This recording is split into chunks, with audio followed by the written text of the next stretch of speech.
नमस्ते। आज हम भारत के उन स्वतंत्रता सेनानियों में से एक की बात करेंगे जिन्हें शायद सबसे ज्यादा गलत समझा गया है, भगत सिंह।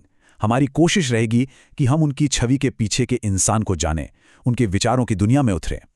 जब भी हम भगत सिंह का नाम सुनते हैं तो अक्सर हमारे दिमाग में क्या तस्वीर बनती है? हथियार, हिंसा, बगावत, कुछ ऐसी ही है ना? लेकिन क्या यही पूरी सच्चाई है? तो चलिए इस बात को थोड़ा और गहराई से समझते हैं। भगत सिंह की जो एक पॉपुलर इमेज है और जो उनकी असलियत थी, उसमें जमीन आसमान का फर्क है। एक तरफ है बम और पिस्तौल का मिथक और दूसरी तरफ है किताबों और विचारों की हकीकत। आजकल अगर किसी को भगत सिंह की तरह एक्टिंग करने को कहा जाए तो वो क्या करेगा?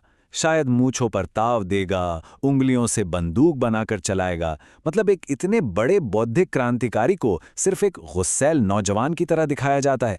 तो चलिए इस मिथक के पर्दे को हटाते हैं और उस हकीकत को जानते हैं जो भगत सिंह को सच में परिभाषित करती है। वो सिर्फ एक क्रांतिकारी नहीं, बल्कि सबसे बढ़कर एक जबरदस्त बुद्धिजीवी थे। ये आंकड़ा देखिए, वाकई हैरान करने वाला है। भगत सिंह ने जेल जाने से पहले 250 से ज्यादा और जेल में 2 साल रहते हुए 300 से ज्यादा किताबें पढ़ डाली। उनके दोस्त बताते थे कि वो हमेशा किताबों में ही डूबे रहते थे। और वो सिर्फ पढ़ते ही नहीं थे, उनकी कलम में भी क्रांति की आग थी। उनके लेख उस समय की बड़ी बड़ी पत्रिकाओं में छपते थे, जैसे कीर्ति, अकाली, वीर अर्जुन और प्रताप। अब ये जो लाइन है ना, ये बहुत खास है। ये शब्द खुद भगत सिंह के हैं। यही उनकी सोच का, उनके दर्शन का निचोड़ है। उन्होंने हमेशा हथियारों से ज्यादा विचारों की ताकत पर जोर दिया। तो आखिर क्या थे उनके विचार? चलिए उनकी 3 मुख्य विचारधाराओं में से पहली को देखते हैं, समाजवाद और किसानों और मजदूरों के लिए उनकी गहरी चिंता। भगत सिंह का मानना था कि राजनीतिक आज़ादी तब तक अधूरी है जब तक लोगों को आर्थिक आज़ादी ना मिले।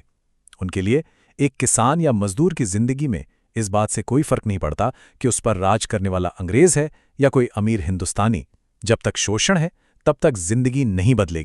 समाजवाद के लिए उनका कमिटमेंट कितना गहरा था, इसका ये एक शानदार उदाहरण है। उन्होंने और चंद्रशेखर आजाद ने मिलकर अपनी पार्टी के नाम में जानबूझकर सोशलिस्ट शब्द जोड़ा। ये एक सीधा संकेत था कि उनका आखिरी लक्ष्य क्या है। उनके नारे भी उनकी विचारधारा को दिखाते हैं। असेंबली में बम फेंकने के बाद और अपनी सुनवाई के दौरान वो लगातार इंकलाब जिंदाबाद और समाजवादी क्रांति अमर रहे जैसे नारे लगाते थे। ये उनके समाजवादी आदर्शों को और भी पक्का करता है। अब उनकी दूसरी मुख्य विचारधारा पर आते हैं, इंटरनेशनलिज्म। ये वसुधैव कुटुंबकम की सोच पर आधारित थी। मतलब कि पूरी दुनिया एक परिवार है। भगत सिंह जिंगोइज्म के सख्त खिलाफ थे। ये राष्ट्रवाद का वो खतरनाक रूप है जहां लोग अपने देश को बेहतर बनाने के बजाय दूसरे देशों से नफरत करने और उन्हें नीचा दिखाने में लगे रहते हैं। भगत सिंह का सपना एक ऐसी दुनिया का था जहां देश एक दूसरे से लड़े नहीं, बल्कि साथ मिलकर आगे बढ़ें। साल 1928 में लिखे अपने एक लेख में उन्होंने सुभाष चंद्र बोस और जवाहरलाल नेहरू की तुलना की। उन्होंने बोस के राष्ट्रवाद को भावुकता कहा और नेहरू के तर्क पर आधारित अंतर्राष्ट्रीय नजरिए की तारीफ की। उनका मानना था कि हमें किसी भी विचार को आंख बंद करके नहीं मानना चाहिए, बल्कि उसे तर्क की कसौटी पर कसना चाहिए। और अब आते हैं उनकी तीसरी और सबसे विवादास्पद विचारधारा पर, नास्तिकता और एक धर्मनिरपेक्ष यानी सेक्युलर राज्य की उनकी सोच। यहां एक बहुत जरूरी फर्क समझना होगा। गांधी जी सेक्युलरिज्म के भारतीय मॉडल को मानते थे, जहां सरकार सभी धर्मों का बराबर सम्मान करती है। वहीं भगत सिंह का मानना था कि सेक्युलरिज्म का फ्रेंच मॉडल बेहतर है, जहां सरकार और धर्म बिल्कुल अलग अलग रहते हैं। उनके लिए धर्म एक निजी मामला था। अपने प्रसिद्ध लेख मैं नास्तिक क्यों हूं मैं, भगत सिंह ने यह सीधा और तार्किक सवाल उठाया। उन्होंने कहा कि इस सवाल को ये कहकर टाला नहीं जा सकता कि ये तो ईश्वर की इच्छा है। वो दुनिया में मौजूद तकलीफों और अन्याय के लिए एक तर्कसंगत जवाब मांग रहे थे। न्याय के बारे में भी उनकी सोच अपने समय से बहुत आगे थी। उन्होंने बदला लेने वाले न्याय को एक पुराना तरीका बताया और सुधारात्मक न्याय की वकालत की।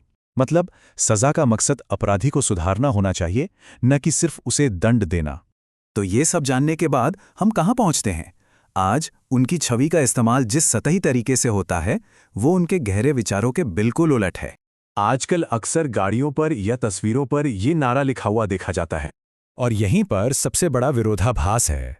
भगत सिंह तो नास्तिक थे। वो पुनर्जन्म, स्वर्ग या नर्क में यकीन ही नहीं करते थे। जब वो अपनी जान कुर्बान करने जा रहे थे तो वो जानते थे कि यही अंत है, इसके बाद कुछ नहीं। तो सबसे जरूरी बात यही है, अगर भगत सिंह का सच में सम्मान करना है तो उनकी तस्वीर लगाने या नारे लगाने से ज्यादा जरूरी है उनके विचारों को पढ़ना और समझना। उनका सपना शोषण को खत्म करना था, उस दिशा में काम करना ही उन्हें सच्ची श्रद्धांजलि होगी।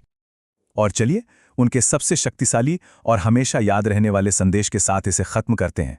विचार अमर होते हैं और भगत सिंह के विचार आज भी उतने ही प्रासंगिक हैं, जो हमें एक बेहतर, ज्यादा इंसाफ वाली दुनिया के लिए काम करने की प्रेरणा देते हैं। इंकलाब जिंदाबाद।